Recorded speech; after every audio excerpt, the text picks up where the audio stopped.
మరొక వారము ఈసీవైలో వాక్య పరిచర్య చేయడానికి నాకు ఇచ్చిన అవకాశమును బట్టి ఆయనకు కృతజ్ఞతాస్తుతులు తెలియజేస్తూ ఉన్నాను. మంచిదండి, మనము గత వారము ప్రకటన గ్రంథంలోని అంశాలను, ఫిలదెల్ఫియా సంఘానికి సంబంధించిన విషయాలను నేర్చుకుంటూ వస్తున్నాం కదండి. క్రీస్తు వారు ప్రతి సంఘంతో మాట్లాడుతున్న మాటలు, చివరి దినాలలో సంఘాలకు ఇస్తున్న చివరి అవకాశం అంటే మనకు కూడా దేవుడు చివరి దినాలలో హెచ్చరిక చేస్తున్న విషయాలను మనం నేర్చుకుంటూ వస్తున్నాం. జాగ్రత్తగా, శ్రద్ధగా, ఆసక్తితో వినవలసిన, నేర్చుకోవలసిన ఆత్మ చెప్పు సంగతులు కదండి. మనిషి చెప్పే సంగతులు అయితే మనం క్యాజువల్గా తీసుకుని వాటిని క్యాజువల్గానే వదిలేస్తూ ఉంటాం. కానీ ఆత్మ చెప్పు సంగతులను శ్రద్ధగా, ఖచ్చితంగా, ఆప్షన్ లేదు. ఆత్మ చెప్పు సంగతులకి ఆప్షన్ లేదు, ఖచ్చితంగా వినాల్సిందే. చెవిగలవాడు మాత్రమే వింటాడు అనే విషయాన్ని మనం ఖచ్చితంగా మరొకసారి జ్ఞాపకం చేసుకోవాలి. అయితే మొదటి 10 వచనాల దాకా మనం గత వారం నేర్చుకోవడానికి ప్రయత్నం చేసాం.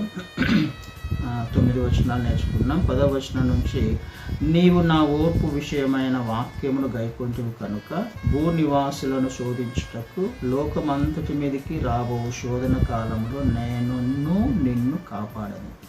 నిన్ను కాపాడను అంటే నేను కూడా ఈ పని చేస్తాను అన్నట్టుగా ఉంది కదండి ఆ వచనం. నువ్వు ఇది చేసావు కాబట్టి నేను ఇది చేస్తాను. మీనింగ్ అలాగే ఉంది కదా. నిన్ను కాపాడుతాను అంటే నువ్వు ఈ విధంగా ఉన్నావు, నువ్వు ఈ విధంగా జీవించావు, వాక్యాన్ని నువ్వు గైకొన్నావు, కష్టంలో, శ్రమలలో నువ్వు నన్ను విడిచిపెట్టలేదు, నన్ను కాదనలేదు, విశ్వాసంలో నువ్వు స్థిరంగా ఉన్నావు. పైన చెప్పిన లక్షణాలు, యూదులు కాకయే యూదులు అని చెప్పుకున్న వారిని బయటికి వెళ్ళగొట్టావు.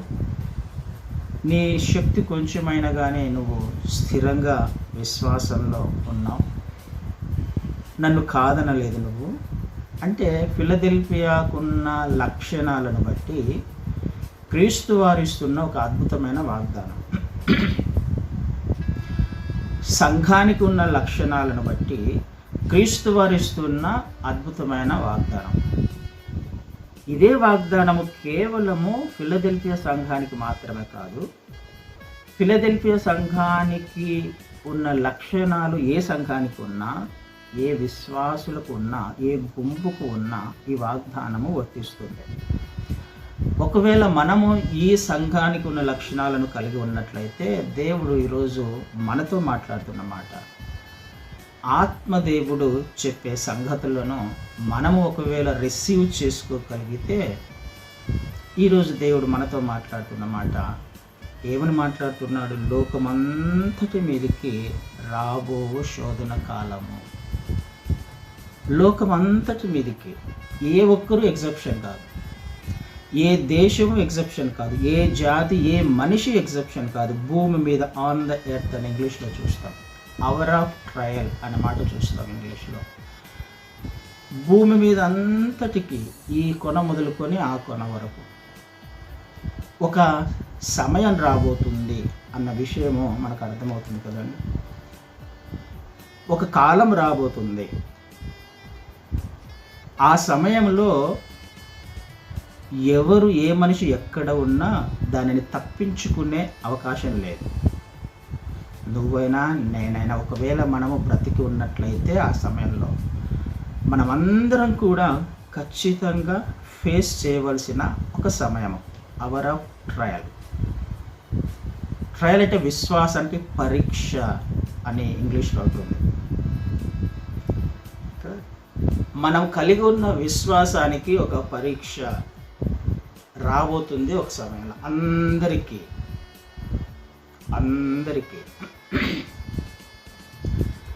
హెబ్రీలకు రాసిన పత్రికలో ఒకసారి చెప్తాను, జస్ట్ ఒకసారి చదువుతాం ఆ మాటని.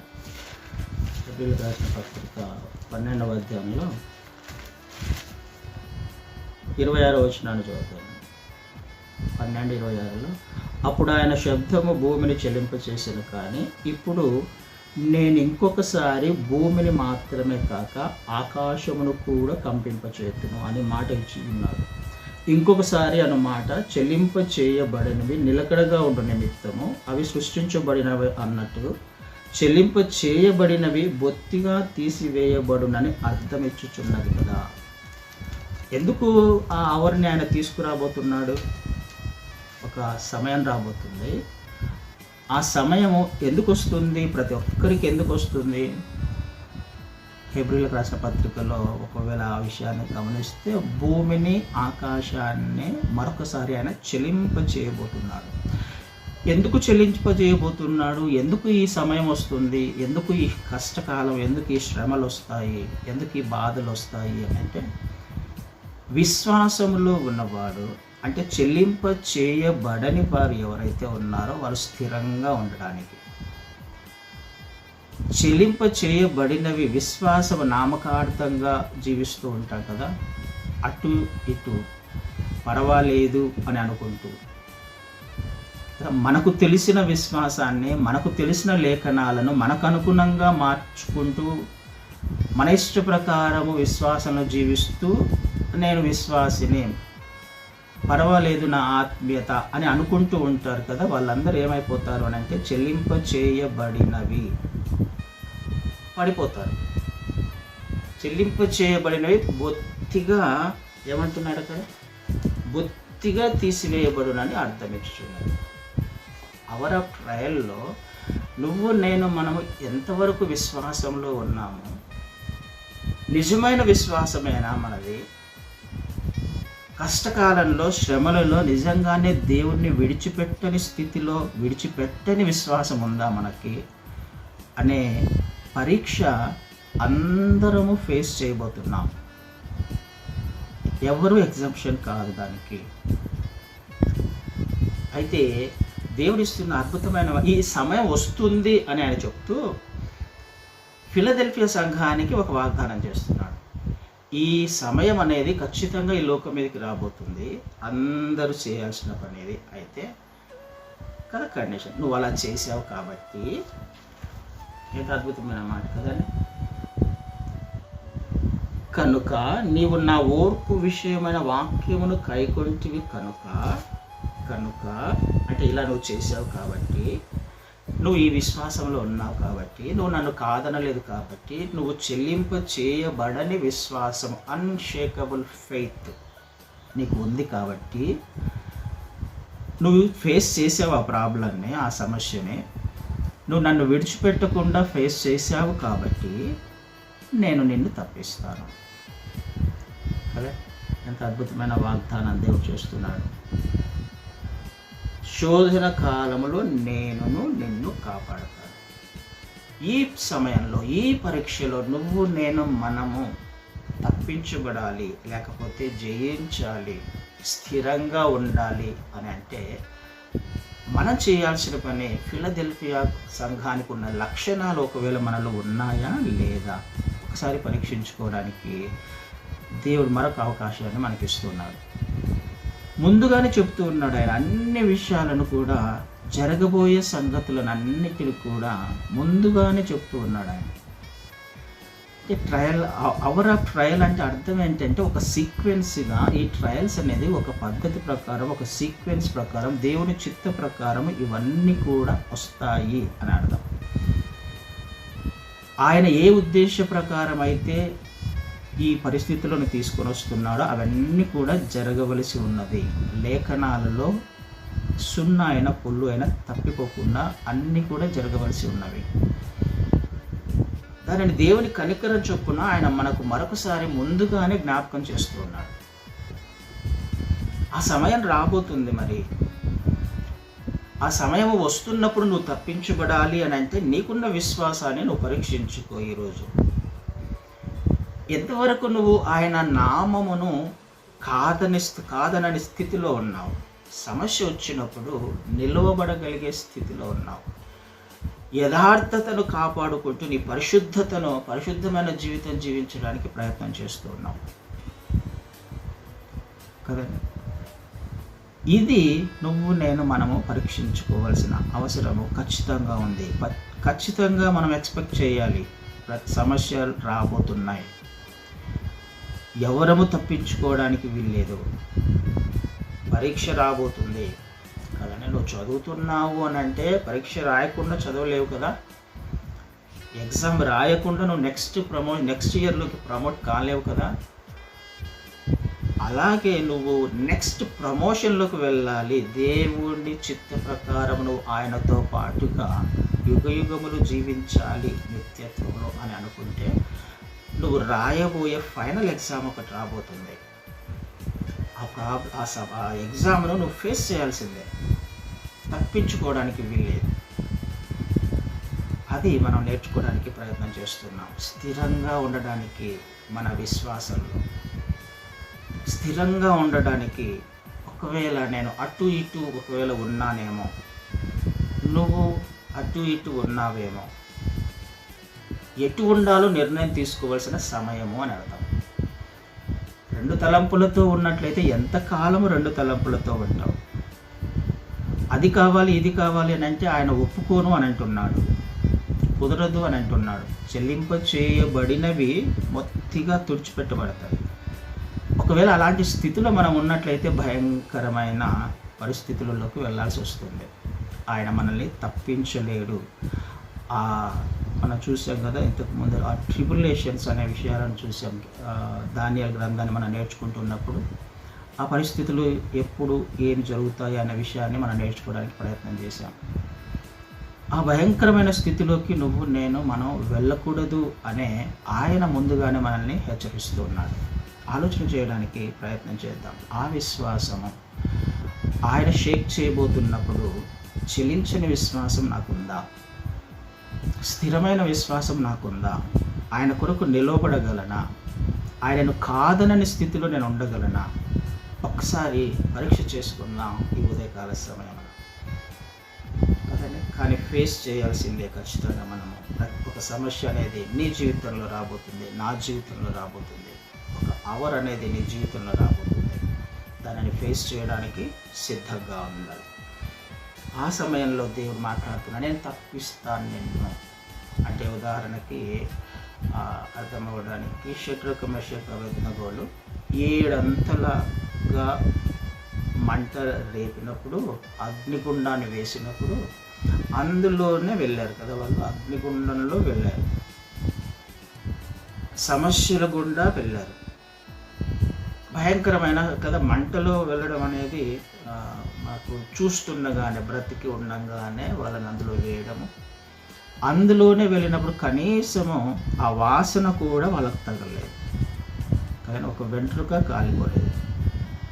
అగ్ని యొక్క వాసన, మంట వాసన కూడా వారి శరీరంలో నుంచి వచ్చినట్టుగా రాయబడలేదు. అందరూ వచ్చి చూస్తూ ఉంటారు, ఎలా సాధ్యమైంది. ఎగ్జాక్ట్గా దేవుడు ఒకవేళ వారికి ఉన్న విశ్వాసం లాంటి విశ్వాసం మనకుంటే, ఫిలదెల్ఫియా సంఘానికి ఉన్న విశ్వాసం లాంటి విశ్వాసం మనకుంటే, ఆ 7 అంతల మంటలో వెళ్ళినా, అగ్నిగుండంలో వెళ్ళినా, శ్రమలలో వెళ్ళినా, ట్రయల్స్లో వెళ్ళినా, ఆ కాలం ఏదైతే ఉందో ఆ కాలంలో మనం వెళ్ళినా, నీకు తోడుగా, నాకు తోడుగా, మనకు తోడుగా ఆ 4వ వ్యక్తిగా ఎవరైతే ఉన్నారో దేవుడు మనకు తోడుగా ఉండడానికి, తప్పించడానికి ఆయన ఇష్టపడుతున్నాడు కదా. ఐగుప్తులో తెగుళ్ళు వచ్చాయి, 10 తెగుళ్ళు వచ్చాయి. ఇజ్రాయేలీలు కూడా ఐగుప్తులో ఉన్నారు, కానీ ఒక్క తెగులన్నా ఇజ్రాయేలీలను తాకగలిగిందా? గోషేను అనే ప్రాంతంలో ఉన్నారు కదా. సమస్యలు వచ్చాయి. దేవుడు 10 తెగుళ్ళ చేత ఐగుప్తీయులను శ్రమ పెట్టినట్టుగా మనం చూసాం, కానీ ఒక్క తెగులు కూడా ఇజ్రాయేలీలను తాకినట్టుగా మనం చూడం. ఎగ్జాక్ట్గా అలాగే ఈ లోకంలో మనము జీవిస్తున్నాం. ఈ లోకమంతటి మీదకి కూడా ఒక శ్రమకాలం రాబోతుంది. ఆ సమయంలో నువ్వు ఎక్కడ నివాసం చేస్తున్నావు, ఎక్కడ ఉన్నా పర్వాలా, నువ్వు నివాసం చేస్తున్న చోటే గోషేను. నువ్వు ఎక్కడైతే ఉన్నావో అదే గోషేను. అయితే ఆ గోషేనుల్లోనే నువ్వు ఉండాలి, ఆ విశ్వాసములోనే నువ్వు ఉండాలి, ఆ ఆజ్ఞలలోనే నువ్వు ఉండాలి, ఆ దేవుని చిత్తంలోనే నువ్వు ఉండాలి. అలా ఒకవేళ నువ్వు ఉన్నట్లయితే ఏ తెగులు, ఏ శ్రమ, ఏ మంట, ఏ అగ్నిగుండం నిన్ను తాకదు. అది అంత అద్భుతమైన వాగ్దానాన్ని దేవుడు చేస్తూ ఉన్నాడు మనకి ఈరోజు. అందుకనే తట్టుకోలేము ఆ పరిస్థితులను. కాబట్టే కంప్లీట్గా ఆయనకు సరెండర్ చేసుకోవడానికి, ఆయన మీద కంప్లీట్గా ఆధారపడడానికి, ఆయన మార్గంలో జీవించడానికి అటు ఇటు కాదు, రెండు తలంపులు కాదు, ఒకే తలంపుతో ఆయన యందు విశ్వాసం ఉంచి ఆయన వైపు చూసే జీవితాన్ని, చెల్లించని విశ్వాసాన్ని మనం కలిగి ఉండడానికి ప్రయత్నం చేద్దాం, నేర్చుకుందాం. ఖచ్చితంగా రాబోతుంది అది, ఆ సమస్య రాబోతుంది కదండి. జ్ఞాపకం చేసుకోవడానికి ప్రయత్నం చేద్దాం. ఈ సంఘానికి జ్ఞాపకం చేస్తున్నాడు, మనకు కూడా ఆయన జ్ఞాపకం చేస్తున్నాడు. తర్వాత వచనాలను చూస్తే, నేను త్వరగా వచ్చుచున్నాను, ఎవడును నీ కిరీటమును అపహరింపకుండునట్లు నీకు కలిగిన దానిని గట్టిగా పట్టుకును. నేను త్వరగా వచ్చుచున్నాను. ఈ విషయం మనకు తెలుసు, ఎప్పటి నుంచో చదువుతున్నాం, ఎప్పటి నుంచో వింటూ ఉన్నాం. త్వరగా వచ్చుచున్నాను అంటే అర్థం ఏంటి? మొదటిసారి ఆయన వచ్చాడు. ఆయన ఎందుకు వచ్చాడో మనకు తెలుసు. ఆయన వస్తానని లేఖనాలు చెప్పాయి. ఎప్పటి నుంచో కొన్ని వందల సంవత్సరాల నుంచి, వేల సంవత్సరాల నుంచి ఇక్కడ ప్రవక్తలు ప్రవశిస్తూనే ఉన్నారు. ఆయన వచ్చాడు. కాలము పరిపూర్ణమైనప్పుడు ఆయన ఈ లోకంలోకి వచ్చాడు. ఆయన చేయాల్సిన పని చేశాడు, వెళ్ళాడు. మళ్ళీ కాలము పరిపూర్ణం కాబోతుంది. మళ్ళీ ఆయన వచ్చే సమయం రాబోతుంది. మొదటిసారి వస్తాను అని చెప్పిన వాడు వచ్చాడు, చేయవలసిన పనులు చేశాడు. వాటన్నిటికీ సాక్షులము మనమే కదండి. క్రీస్తు వారు ఈ లోకంలోకి వచ్చాడు, ఆయన చేయాల్సిన పనులు చేశాడు. అందుకే కదా మనందరం రక్షించబడ్డాం. దానికి సాక్షులము మనమే. అనేక లేఖనాల ద్వారా, అనేక సేవకుల ద్వారా, ప్రవక్తల ద్వారా దేవుని వాక్యాన్ని మనం చదువుకుంటూ నేర్చుకుంటూ ఉన్నాం. ఇవన్నీ మనకు తెలుసు, ఇవన్నీ చూస్తూ ఉన్నాం. రెండవసారి మళ్ళీ చెప్తున్నాడు ఆయన, నేను వస్తున్నాను అని, మళ్ళీ రాబోతున్నాను నేను. మొదటిసారి వస్తానని చెప్పిన వాడు రెండవసారి రాకుండా ఉంటాడా? కదండి. లేఖనాలన్నీ నెరవేర్చబడుతూ ఉన్నప్పుడు ఇది నెరవేర్చబడకుండా ఉంటుందా? ఆలోచన చేద్దాం. ఆయన మళ్ళీ రాబోతున్నాను అని అంటున్నాను, నేను మళ్ళీ రాబోతున్నాను. ఆయన చెప్తున్నారు, నేను వస్తున్నాను, త్వరగా వస్తున్నాను, నేను త్వరగా వచ్చుచున్నాను.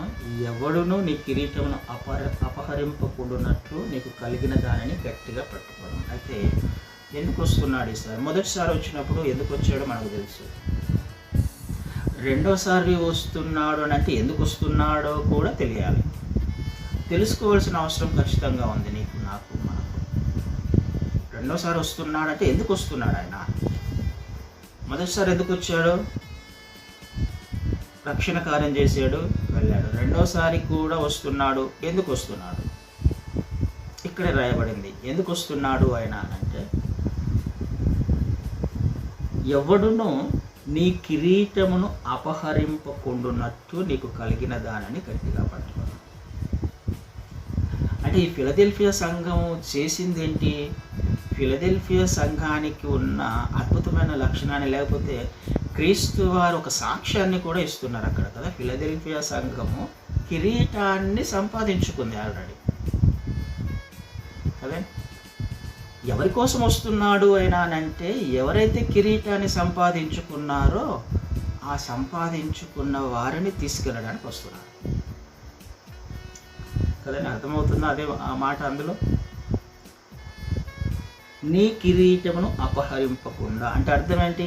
కిరీటం ఉంది అనే కదా దానికి. ఫిలదెల్ఫియా సంఘానికి కిరీటం ఉందనే. కిరీటం ఎలా సంపాదించింది ఫిలదెల్ఫియా సంఘము? ఆ సంఘానికి ఉన్న లక్షణాలను మనం నేర్చుకున్నాం. దాన్ని బట్టి అది ఆ సంఘము కిరీటాన్ని సంపాదించుకుంది, దేవుని చేత మెప్పును పొందుకుంది. ఏ లోపము లేదు. అది ఏ విధంగా అయితే దేవుడు ఎక్స్పెక్ట్ చేస్తున్నాడో ఆ విధమైన జీవితాన్ని జీవిస్తుంది ఫిలదెల్ఫియా సంఘం. కిరీటాన్ని సంపాదించుకుంది. ఆల్రెడీ ఇచ్చేస్తున్నాడు కదా సంఘానికి. ఆయన ముందుగానే చెప్పేస్తున్నాడు, నువ్వు ఆల్రెడీ సంపాదించుకున్నావు కిరీటాన్ని, అంటే పరలోకంలో నిత్యత్వంలో ఆల్రెడీ సీట్ కన్ఫర్మ్ చేసుకుంది ఫిలదెల్ఫియా సంఘం. అవునండి. మరి నువ్వు నేను మనం కూడా ఆ సీట్ బర్త్ కన్ఫర్మ్ చేసుకోవచ్చు. ఎలా కన్ఫర్మ్ చేసుకోవచ్చు? దానికి ఉన్న లక్షణాలు ఒకవేళ నీలో నాలో మనకుంటే, ఆ సంఘానికి ఉన్న లక్షణాలు మనకు ఒకవేళ ఉన్నట్లయితే మనం కూడా సీట్ కన్ఫర్మ్ చేసుకోవచ్చు. అదే ఆ విషయాన్నే మనం నేర్చుకోవడానికి ప్రయత్నం చేస్తున్నాం కదా. నువ్వు ఆల్రెడీ సంపాదించావు నీ కిరీటాన్ని, అయితే దానిని ఎత్తుకెళ్ళేవాడు ఒకడు ఉన్నాడు, అపహరించేవాడు ఒకడు ఉన్నాడు. నీ విశ్వాసంలో నువ్వు చక్కగానే ఉన్నావు, ఆత్మీయంగా జీవిస్తూ ఉన్నావు, ప్రతి పరిస్థితిలో నన్ను కాదనట్లా నా మీద ఆధారపడుతున్నావు, బాగానే ఉంది. అయితే జాగ్రత్త, ఎప్పటిదాకా ఆ కిరీటాన్ని అపహరించకుండా చూడండి. నేను వస్తున్నాను. నేను వచ్చేంత వరకు నువ్వు కలిగి ఉన్న, నువ్వు సంపాదించిన ఆ కిరీటాన్ని, ఆ విశ్వాసాన్ని, ఆ కన్ఫర్మేషన్ని గట్టిగా పట్టుకో. అపహరించేవాడు వస్తున్నాడు, అపహరింపకుండునట్లు అపహరించబడే అవకాశం ఉంది కదా. ఇది మనం నేర్చుకోవడానికి ప్రయత్నం చేయాలి. ఎంత అద్భుతమైన కన్ఫర్మేషన్ కూడా ఫిలదెల్ఫియా సంఘానికి దేవుడు ఇచ్చినట్టుగా మనం చూస్తున్నాం. అపహరించేవాడు, లేక మనల్ని విశ్వాసములో నుండి బయటికి తీసుకెళ్ళేవాడు, తొలగించేవాడు, విశ్వాస భ్రష్టులుగా చేసేవాడు వస్తున్నాడు. మనం ఎంత విశ్వాసంలో ఉన్నా ఆయన వచ్చేంత వరకు ఆ విశ్వాసాన్ని కాపాడుకోవాలి. కానీ కొరింథీయులకు రాసిన పత్రికలో 2 కొరింథియన్స్లో మనం చూస్తే ఒక మాట, 11వ అధ్యాయంలో 2వ వచనాన్ని చదువుతాను. దేవాసక్తితో మీ ఎడల ఆసక్తి కలిగి ఉన్నాను, ఎందుకనగా పవిత్రురాలైన కన్యకనుగా ఒక్కడే పురుషునికి అనగా క్రీస్తుకు సమర్పింపవలనని మిమ్మల్ని ప్రదానం చేసి, కానీ సర్పము తన కుయుక్తి చేత హవ్వను మోసపరిచినట్లు మీ మనస్సులను చెరపబడి క్రీస్తు ఎడలనున్న సరళత నుండి పవిత్రత నుండి ఎట్లయినా తొలగిపోనేమో అని భయపడుచున్నాను. కుయుక్తి చేత నీకు కలిగిన విశ్వాసాన్ని, నువ్వు సంపాదించుకున్న కిరీటాన్ని అపహరించేవాడు ఈ లోకంలో ఉన్నాడు. అందుకని నేను వచ్చేంత వరకు ఏది సత్యమో ఏది అసత్యమో తెలుసుకోవడానికి, వివేచన కలిగి ప్రవర్తించడానికి, జీవించడానికి ప్రయత్నం చేయి. సరళమైన విశ్వాసం, అంటే నీకు కలిగి ఉన్న విశ్వాసంలో నుండి వాడు నిన్ను బయటికి అట్రాక్షన్స్ కావచ్చు, లేకపోతే ఏ విధమైన శోధన చేత అయినా కావచ్చు, ఈ లోకంలో ఉన్న ఆశల చేత కావచ్చు కదా. లోకంలో అనేకం ఉన్నాయి. అనేకమైన విషయాలతో ఈ లోకాధికారి నీ మీదకి వచ్చి నిన్ను శోధించి నువ్వు పొందుకున్న, సంపాదించిన ఆ విశ్వాసాన్ని లేక ఆ కిరీటాన్ని దొంగిలించే అవకాశం ఉంది. ఆనాడు ఆదాము అవ్వలని ఏ విధంగా అయితే వాడు కుయుక్తి చేత వాళ్ళు కలిగి ఉన్న సరళమైన విశ్వాసం, దేవుని చిన్న బిడ్డలు ఆధారపడిన ఆదాము అవ్వల యొక్క విశ్వాసాన్ని కదా, పవిత్రమైన విశ్వాసాన్ని, నమ్మకమైన స్థిరమైన విశ్వాసాన్ని మోసము చేత, అబద్ధం చేత నిన్ను అందులో నుంచి తప్పించే అవకాశం ఉంది. కాబట్టి గట్టిగా పట్టుకో, మెలకువగా ఉండు, ఆసక్తితో విశ్వాస జీవితాన్ని జీవించే ప్రయత్నం చేయి. కానీ నేను వస్తున్నా కదా. ఆయన ఎందుకు వస్తున్నాడు అని అంటే, ఎవరైతే విశ్వాసంలో స్థిరంగా ఉండి కిరీటాన్ని సంపాదించుకున్నారో, చెలించని విశ్వాసం కలిగిన వారు ఎవరైతే ఉన్నారో వాళ్ళ కోసం వస్తున్నాడు ఆయన. వాళ్ళని తీసుకెళ్ళడానికి వస్తున్నాడు కదా. నేను వస్తున్నాను, ఆయన రాబోతున్నాడు ఖచ్చితంగా. ఎందుకు రాబోతున్నాడు తెలుసుకొని ఉండాలి. ఇది కూడా మనం కదా. ఎవరైతే విశ్వాసంలో ఉన్నారో, ఫిలదెల్ఫియా సంఘము కిరీటాన్ని సంపాదించుకుంది, వాళ్ళ కోసం వస్తున్నాడు కదా. 22వ అధ్యాయంలో, ప్రకటన గ్రంథం 22వ అధ్యాయంలో 11వ వచనాన్ని చదువుతాను. అన్యాయం చేయవాడు ఇంకనూ అన్యాయమే చేయనేమో, అపవిత్రుడైన వాడు ఇంకనూ అపవిత్రుడుగానే ఉండను, నీతిమంతుడు ఇంకనూ నీతిమంతుడుగానే ఉండను, పరిశుద్ధుడు ఇంకడు పరిశుద్ధుడుగానే ఉండను. ఇదిగో త్వరగా వచ్చుచున్నాను, వాని క్రియల చొప్పున ప్రతి వానికి ఇచ్చుటకు నేను సిద్ధపరిచిన జీతము నా యొద్ద ఉన్నది. జీతం ఇవ్వడానికి వస్తున్నాడు ఆయన. నేను త్వరగా వస్తున్నాను, నేను జీతం ఇస్తాను. ఏం జీతం ఇస్తాడు? ఎవరికి జీతం ఇస్తాడు? నువ్వు ఎలా బ్రతుకుతున్నావో, నీ జీవితం ఏంటో, నీ పరిశుద్ధత ఏంటో, పరిశుద్ధంగా జీవిస్తున్నావా, పరిశుద్ధంగానే జీవించే ప్రయత్నం చేయి. అన్యాయంగా ఉన్నావా, ఇంకా నీ ఇష్టం, నీ కర్మ, ఎవరు దానికి ఏం చేయలేరు అన్నట్టుగా మాట్లాడుతుంది లేఖనాలు కదా. అన్యాయం చేసేవాడిని చేయనివ్వండి, చెప్పి విసుకొచ్చిందా వదిలేసేయండి వాళ్ళని. రెండు తలంపులతో ఉన్నారా, వదిలేసేయండి, అలాగే ఉండండి. అటు ఇటు ఉన్నారా, ఉండివ్వండి, అలాగే ఉండివ్వండి.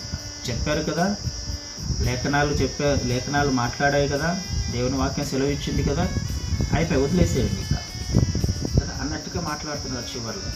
బట్ అట్లాగే ఉండేవాడిని, వాళ్ళని పరిశుద్ధంగా జీవించే వాళ్ళని పరిశుద్ధంగానే ఉన్నాయి. అన్యాయం చేసేవాడిని అన్యాయం చేయనివ్వండి, వదిలేసేయండి వాళ్ళని.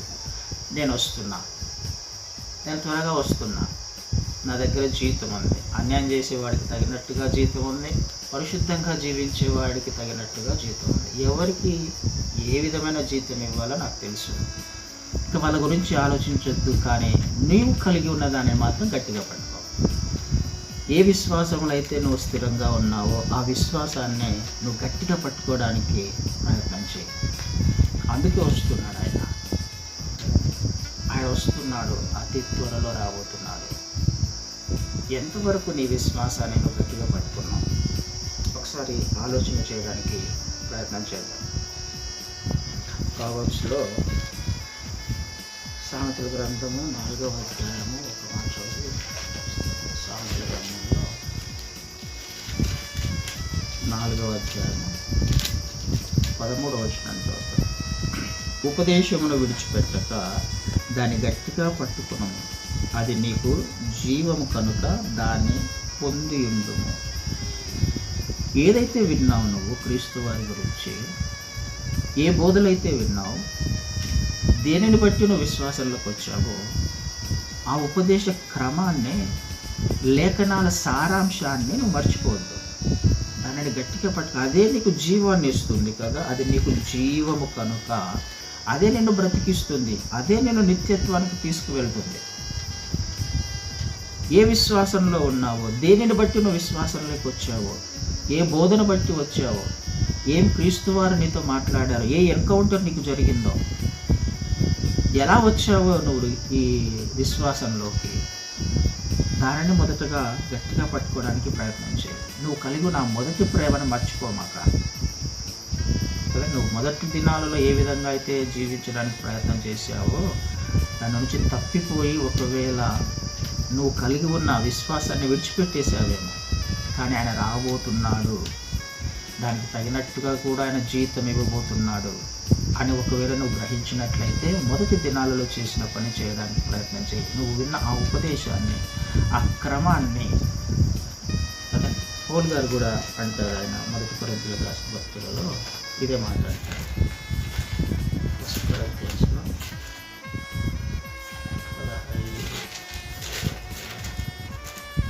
రెండో వచనానికి మొదటి కొరింథీయులకు రాసిన పత్రిక 15వ అధ్యాయము 2వ వచనంలో మొదటి నుంచి చదువుతాను. మరియు సహోదరులారా, నేను మీకు ప్రకటించిన సువార్తను మీకు తెలియపరుచున్నాను. మీరు దానిని అంగీకరించితే దాని యందే నిలిచి ఉన్నారు.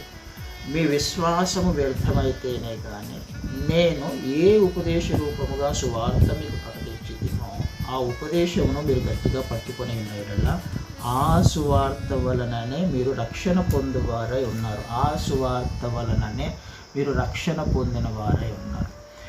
ఏదైతే మీరు విన్నారో, ఏ ఉపదేశాన్ని అయితే విన్నారో, ఏ బోధన అయితే విన్నారో, దేని వలన నువ్వు విశ్వాసంలోకి వచ్చావో దానిని గట్టిగా పట్టుకోవడానికి ప్రయత్నం చేయి. అది మాత్రమే నిన్ను రక్షిస్తుంది. ఏ వ్యక్తి నిన్ను రక్షించడు, ఏ మనిషి నిన్ను రక్షించడు, ఏ అధికారం నిన్ను రక్షించదు, ఏ ఉద్యోగము, ఏ వ్యాపారం నిన్ను రక్షించదు. అది నీకు జీవాన్ని ఇస్తుంది, నిన్ను నిలవబెడుతుంది. ఆ వాక్యం నిన్ను నిలవబెడుతుంది, స్థిరపరుస్తుంది. ఇది మనం నేర్చుకోవడానికి ప్రయత్నం చేయాలి. చివరి దినాల్లో ఆయన నేను వస్తున్నాను అని ఒక హెచ్చరిక చేస్తున్నాడు. అయితే ఎందుకు వస్తున్నాడో కూడా చెప్తూ ఉన్నాడు. వచ్చిన వారిని ఆయన తీసుకువెళ్ళడానికి, అంటే ఏ విధంగా సిద్ధపడ్డామో వారిని తీసుకువెళ్ళడానికి ఆయన వస్తున్నాడు. ఏ విధంగా సిద్ధపడాలి? ఈ విధంగానే ఉండాలి. ఇలా ఉన్నప్పుడు మాత్రమే ఆయన మనల్ని తీసుకెళ్ళడానికి అవకాశం ఉంది. లేకపోతే జీతం కూడా ఇవ్వడానికి ఆయన సిద్ధంగా ఉన్నాడు. ఏ జీవితాన్ని పొందుకోవడానికి మనం మన ఆత్మీయ జీవితం ఉంది, మనం ఏ విధమైన జీవితాన్ని పొందుకుంటాం మనకు తెలుస్తుంది. మనం జీవించే జీవితాన్ని బట్టి పరిశుద్ధంగా జీవిస్తున్నామా, లేకపోతే రెండు తలంపులతో జీవిస్తున్నామా, అన్యాయం చేస్తూ జీవిస్తున్నామా? దీనికి తగినట్టుగా ఆయన జీతం వేయడానికి రెడీగా ఉన్నాడు. ఆయన రాబోతున్నాడు. ఆలోచన చేద్దాం ఈ సంఘమా, చివరి దినాల్లో ఉన్నాం. ఆయన రాబోతున్నాడు.